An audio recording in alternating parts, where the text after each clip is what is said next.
I was thinking the other day about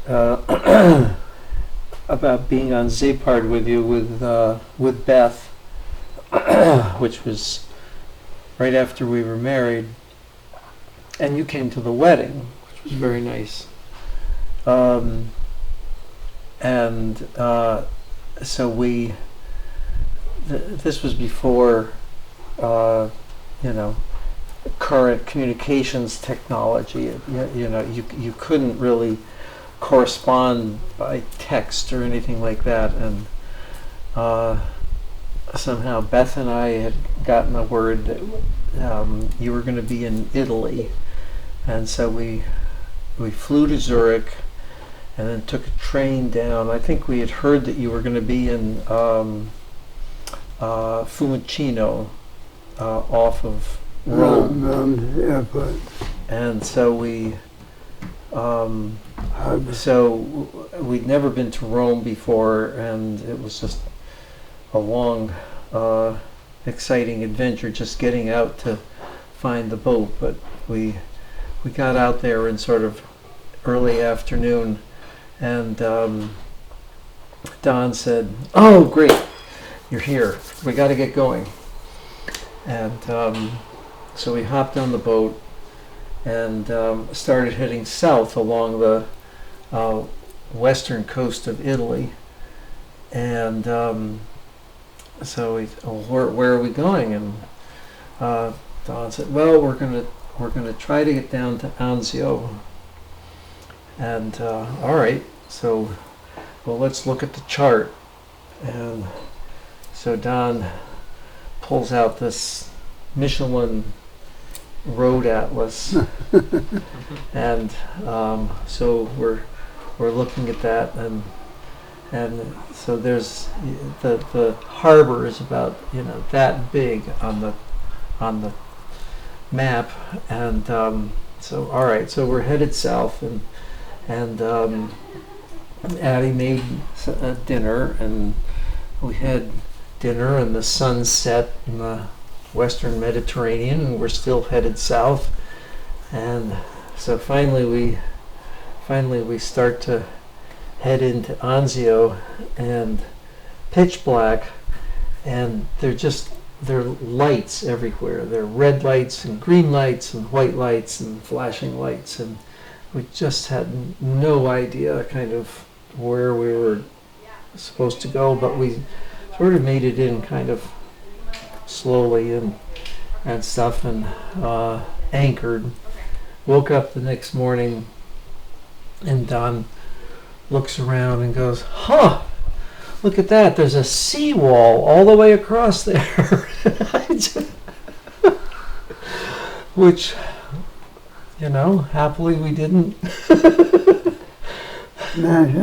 Yeah. It wasn't on the road map. It wasn't on the road map. Weren't you with us on Ischia and Ponza? Yes. Yeah. Those were wonderful islands. We island hopped. And as I remember, were you with us when we rented a little car? Yes. On Ischia? We rented a little Morris Minor. Yeah. English Morris Minor, and the four of us got in. Yep. And then we discovered it had no brakes.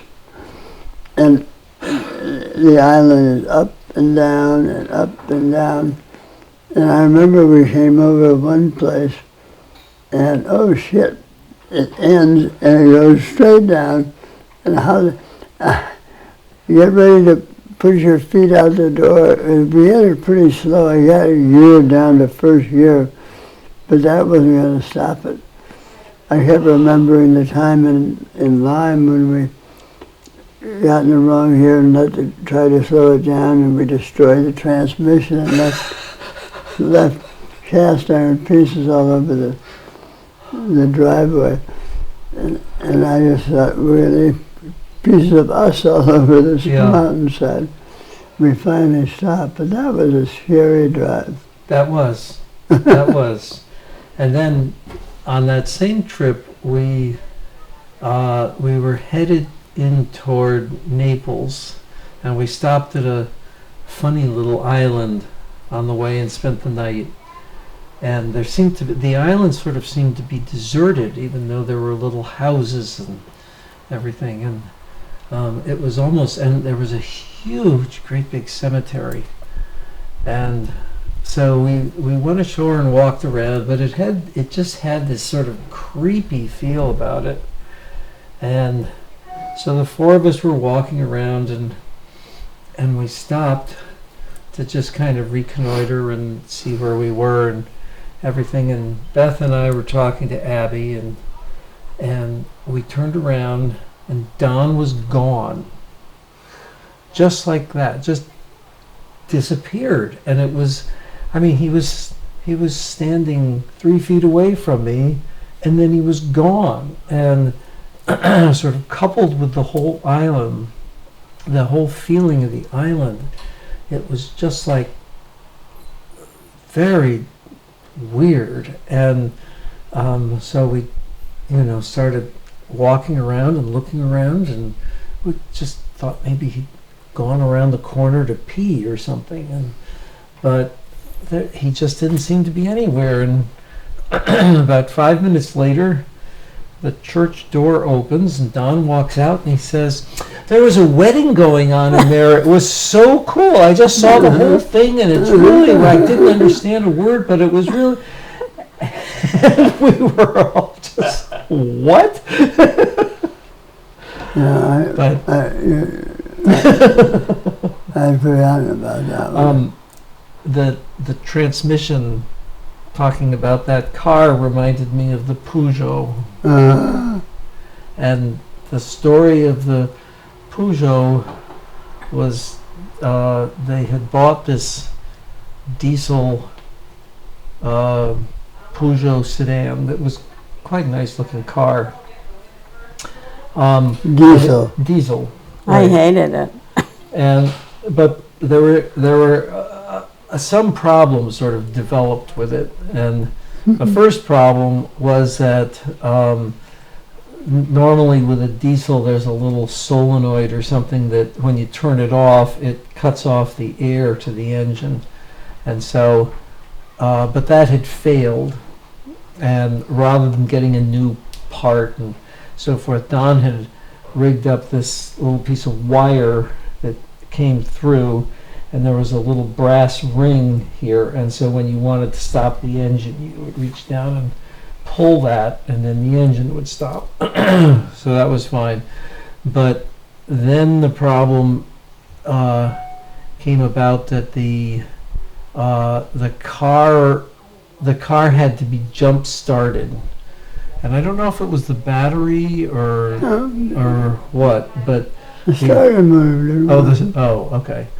Oh, right. And so the only way you could start this thing was to jump it. So you could tow it, or you could run it down the hill. Unfortunately, they lived on a hill, and so you could run it down the hill and pop the clutch, and the engine would be fine, and off you go.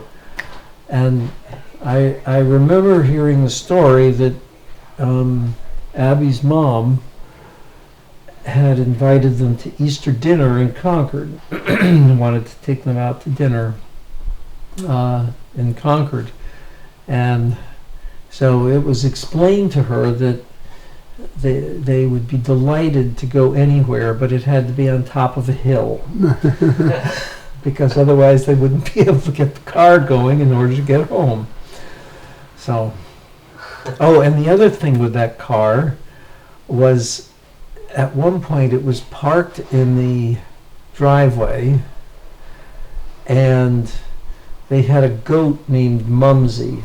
After his mother. And the story behind that is that we had a goat first, and our goat was named Abigail after Abby, and I'm not quite sure why we named it Abigail. Abby goat.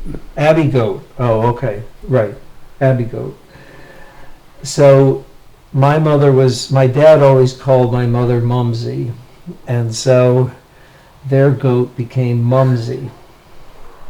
And I don't know how long you had Mumsy, but I don't think it was that long. As far as Abby was concerned, too long. The goat loved Abby, but Abby didn't love the goat. Well, anyway, there was one day that I was up there and the sunroof on the Peugeot was open, and Mumsy, like lots of goats, loved to climb stuff, and so Mumsy was up on top of the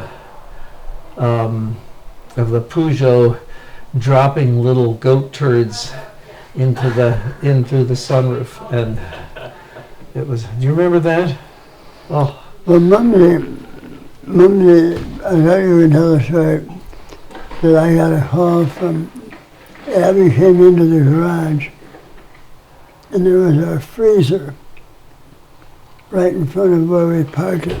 yeah. And the goat ran in and started pooping on the doorstep. Abby was so mad that she let go of the brass whip. The brass ring, by the way, I still have that glass ring. It may be here. And the car wasn't completely dead. It lurched forward, smashing the freezer.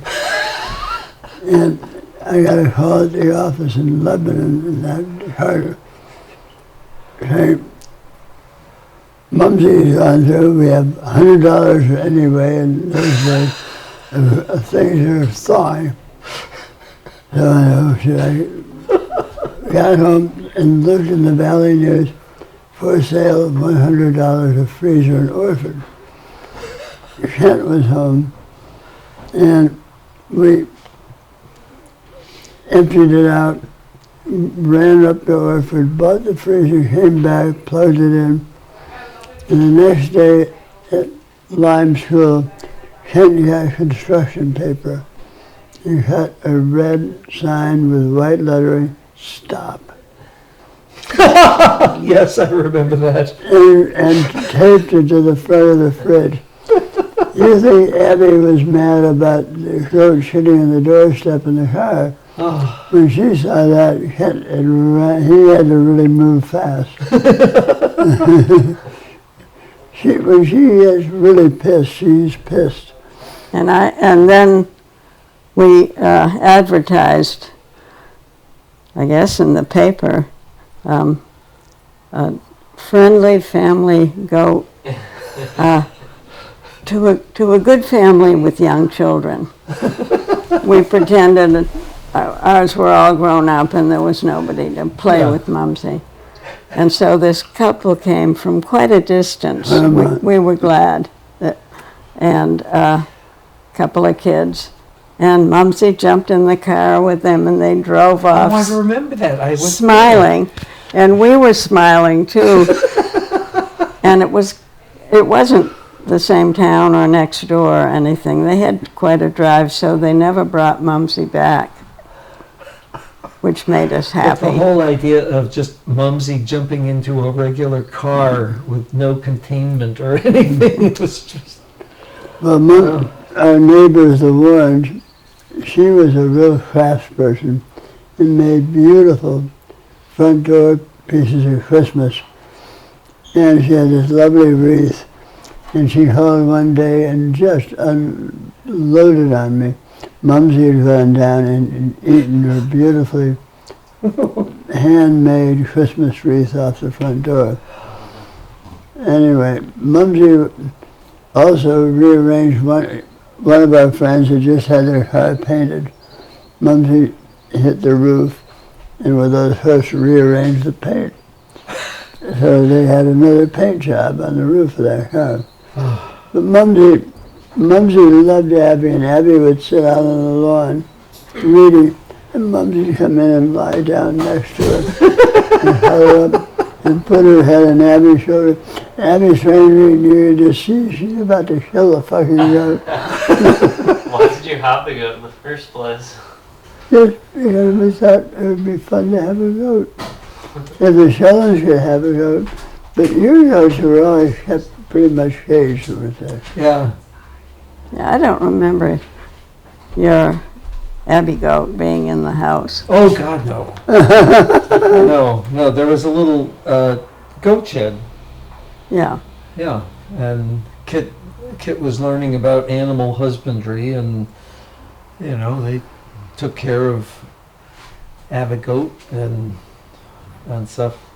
I was also remembering as I was coming up here. This must have been it was on Whipple Hill, in maybe the mid 70s or something like that. There was a sort of a couple of year period when streaking was a huge big thing on college campuses. Kids were just, for any particular reason, somebody would just get naked and run across campus, and it was just sort of Or the stage, if they were putting on a play, they would do it. And sort of like that ice bucket challenge or something like that, I guess. But there was one time when I think the three of us came back to the house. I can't remember what the whole thing was, and Kent was in high school and was not happy about something, and so he was sitting at the table in the kitchen having a supper by himself, naked, and there was a sign on the back of the chair that said, "Sit down, streak."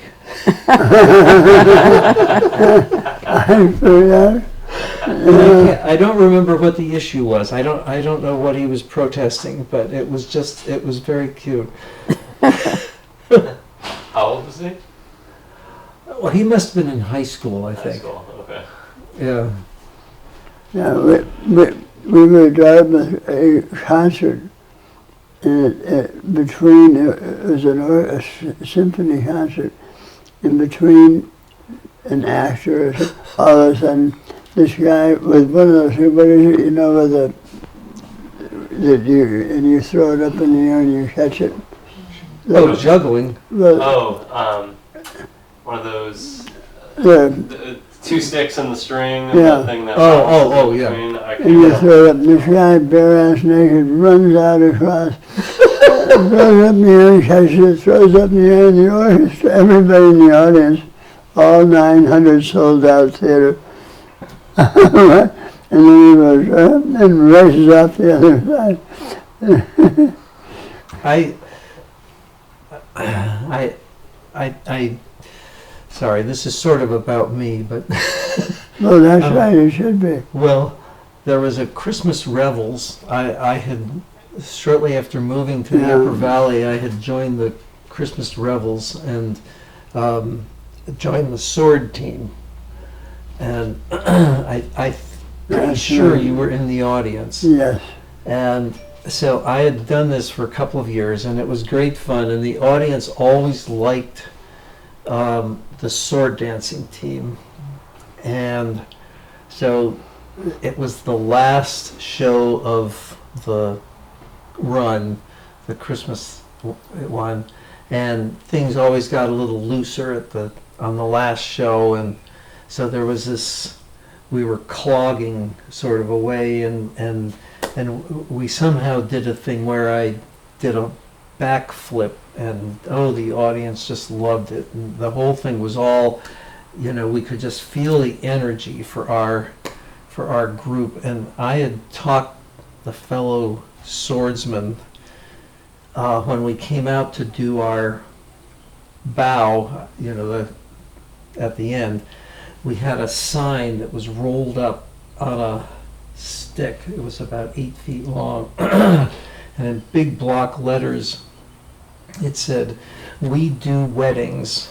and we rolled it down as we bowed, and everybody laughed, and the director of the thing, Carol Langstaff, was just furious, and she said, "You will never do another Revels as long as I live." But it was Hooray! but people remembered.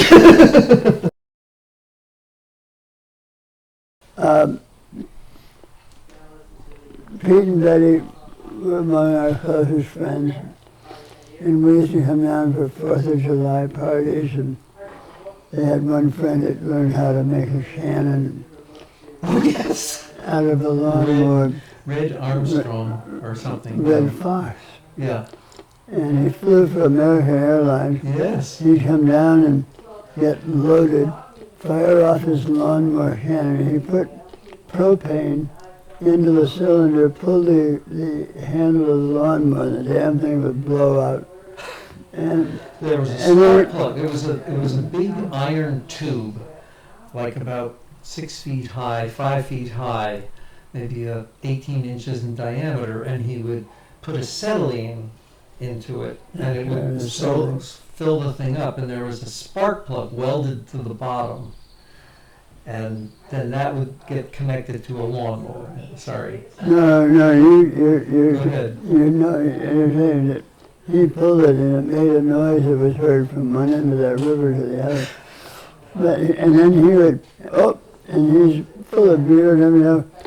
I have to fly the 7:15 to Buffalo, and he'd jump in his car and drive to the airport. If American Airlines ever knew. But on a sadder note, Pete got a little bit more bitter about a lot of things late in life. And one of my last interactions with him in today's political climate was really very hard.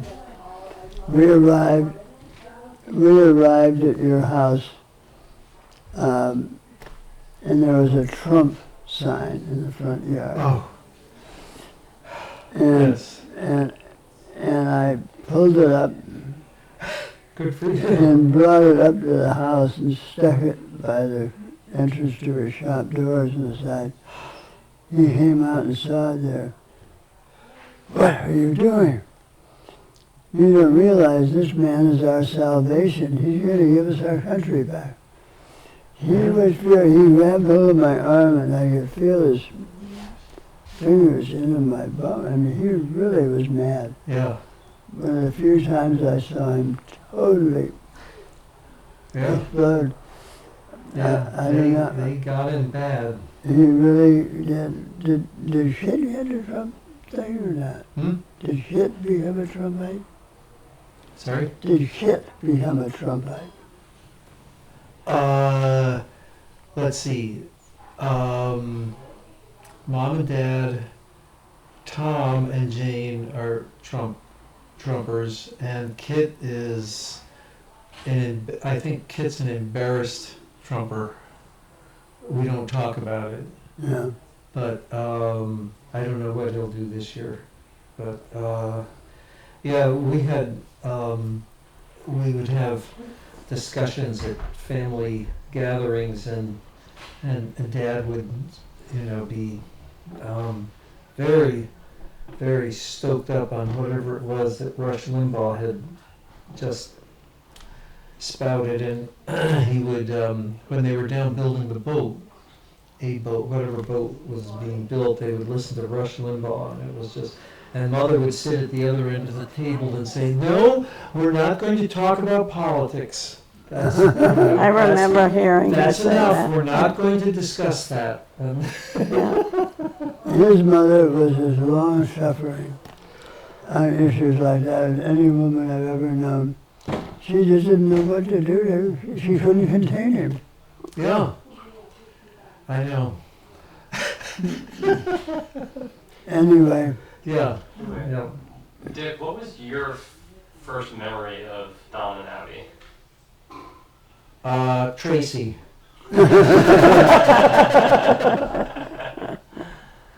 Elaborate. Well, there were two things.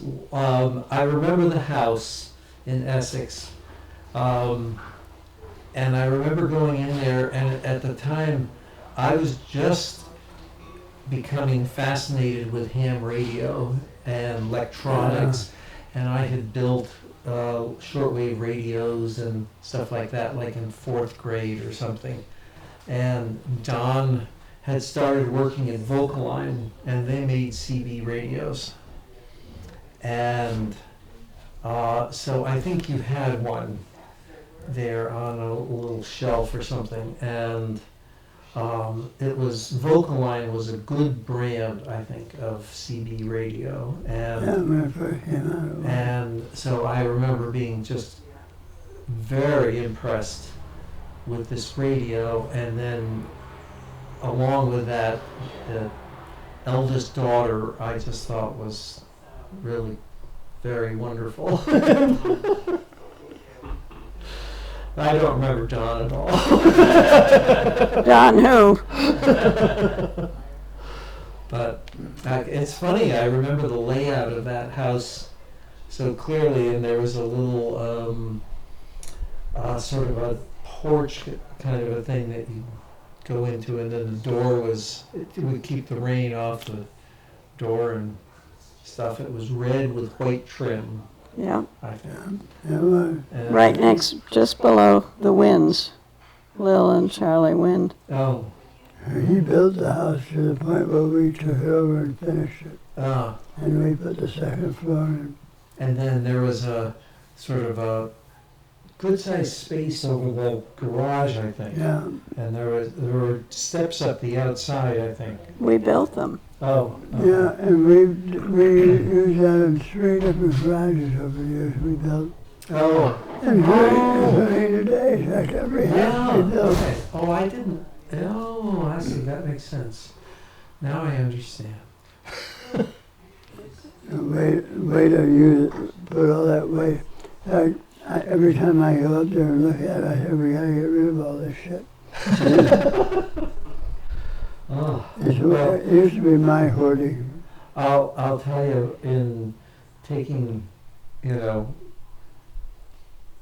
getting rid of my parents' stuff, it was just unbelievable. And up over the shop, they had kind of a similar Yeah.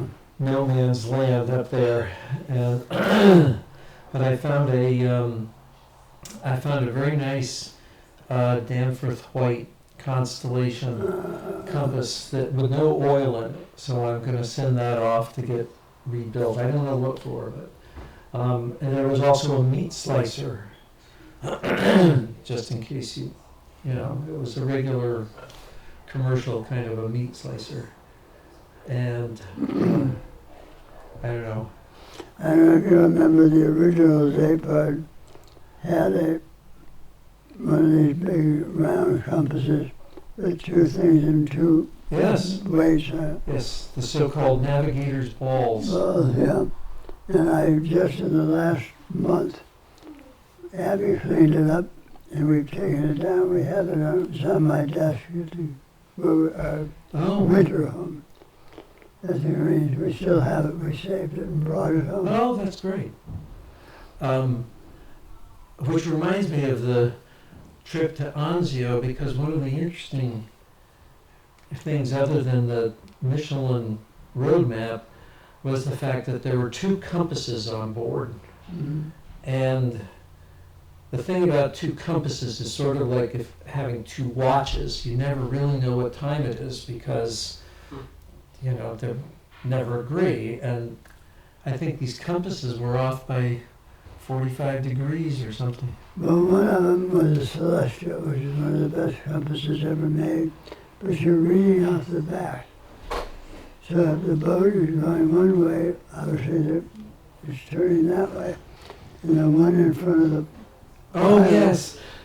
was a normal compass. That's right. With the compass. So it was showing going this way. And you could get really confused. It Yeah, took me a long time to get used to it. yeah. Especially if you've been on a boat and used a compass that turns that way, you're sort of used to. Yeah, if you want the boat to turn that way, and you turn, the compass follows you versus the compass is doing the opposite. Right, It took a long time to get used to that. yeah. One of the other things I remember, when we were, I think you were with us when we had a toilet problem on the boat. Oh, yes. And we finally said, the hell with this toilet, we dismembered it, and we had a burial at sea. Yes, we did. Well, we have a picture of it. Yep. We have a picture of, And Ponza, I think it was. well, we were at sea, we were out in Okay. deep water, Yeah, and we just dropped it over the side where it rests today. yes. But before that, that probably the same day, you and I went to a hardware store in Anzio, and where I would say nobody speaks English, and we went in there to buy a specific little valve for a specific type of head, and we tried to explain what it was that we want, and they kept showing Don to the little bathroom. If you need to use the bathroom there, fine, use it. And no, and he would point to the part on the toilet, and we finally left just empty-handed and decided that it was. But Abby has a story about buying Kitty litter. kitty litter. Yes, that's right. That's right. Well, we had a cat on the boat. Actually, over the years we had 4, but we had one in the Netherlands, and then we had 2 in Italy, but that's where we needed more kitty litter. We'd been buying it along the way. We never let the cats go ashore because the first one had run into traffic. And so we just kept the cats and kept them with kitty litter. And we were in Italy, and nobody spoke Italian, and we didn't know the word for kitty litter, but we went to a store where they had it, or we thought they would, and we tried to make them understand what we wanted, but they thought we wanted to eat cat. Cat meat. Cat meat. They kept showing us exotic things that we could eat instead of the cat that they were not going to sell us. So finally, in desperation, I went over to a corner of this store, and I got down on my hands and knees, and I was scratching. And they finally understood and got me the kitty litter, and I did find out what the name was, and it made great sense. Kitty litter is Arena Sanitaire. Oh. So Don was embarrassed because he was with me in the store. Of the store down scratching the floor. I'm glad you didn't have to buy condoms.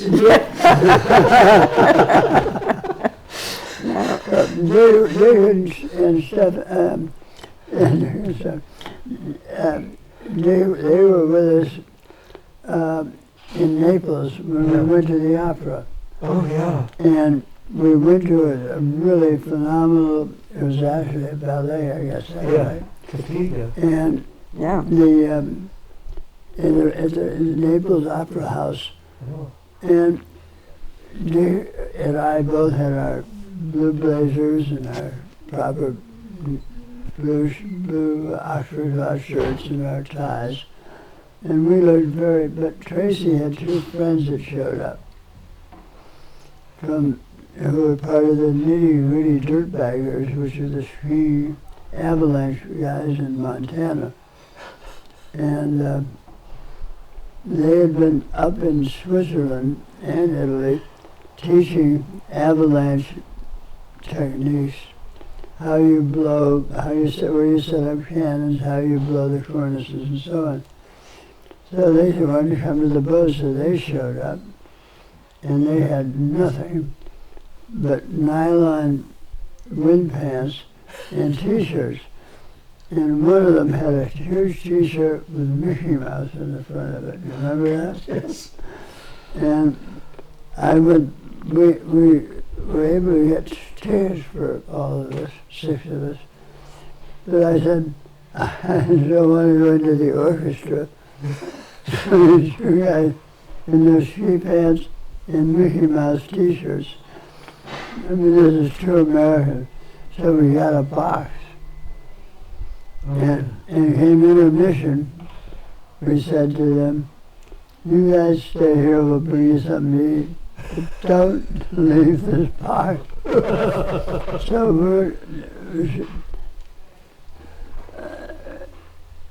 they were down with Sheldon and Penfield were down having champagne. Oh, yeah. And we looked up in the stairway, and these guys had left the box, and they were coming down the stairway, and all the people stopped drinking and looked up to see these 2 guys coming down the central stairway in the Naples Opera House with Mickey Mouse But it T-shirts. was, in a way, it was very avant-garde, and probably cutting-edge Euro kind of, you know. But And everyone else was really dressed Oh, up. yeah. Very Oh, formal. yeah, Very formal. formal place. yeah, And I don't know, you were with us when we sailed into Naples, which I will never forget as long as I live. We didn't want to go to the main harbor, the big ship, but they had a little Santa Lucia harbor. Well, we went in and you go in through a channel, it's about a quarter to a half mile long. And on one side is a beach and up around, but on the other side is cafes. It was a Sunday afternoon, beautiful day, just a little wind. We didn't even have the engine on, we were yeah, I sailing. remember that. We sailed right up, and the people looked down and saw this old Dutch ship, the American flag, and they come over and they Yeah, applauded all the way along. yeah, It was really touching. I don't know if they do that today. yeah. Well, maybe not. Probably not. Yeah, I don't know. But Yeah. I think you left us in Naples. Yes, and you had, Tracy had arrived, they had a car called a Yellow Banana, and it was an Opel, I think, Yeah. and it was yellow, little station wagon. And so Tracy had arrived with that, and so we had to get back to Zurich, and so so that was fine. Okay, then take the car back to Zurich. It's a central place for whoever's going to join the boat next, and so forth. And so I remember driving the Yellow Banana up the coast of Italy, on the northwest coast of Italy, on the way to France.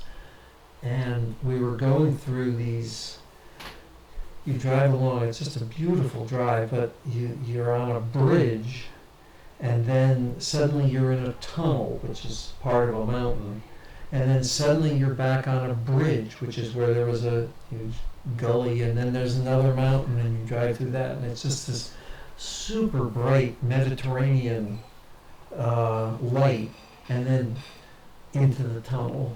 And the problem was that the Yellow Banana had cataracts. And so you turn the headlights on and it just made no difference at all. And so here your eyes are trying to adjust to the darkness, and the headlights are just absolutely no help. And all these Germans are driving by in their huge Mercedes at 100 miles an hour or something like that. And we're kind of going along in the Yellow Banana here, and as we rounded one corner, going over the bridge, about to go into a tunnel, we see this sign with this exclamation point in it, and then underneath it, it says something important in Italian. And so I said, well, what's that mean? And Beth looked at me and said, means the next bridge is out.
Can finish this story, but it'll have to change.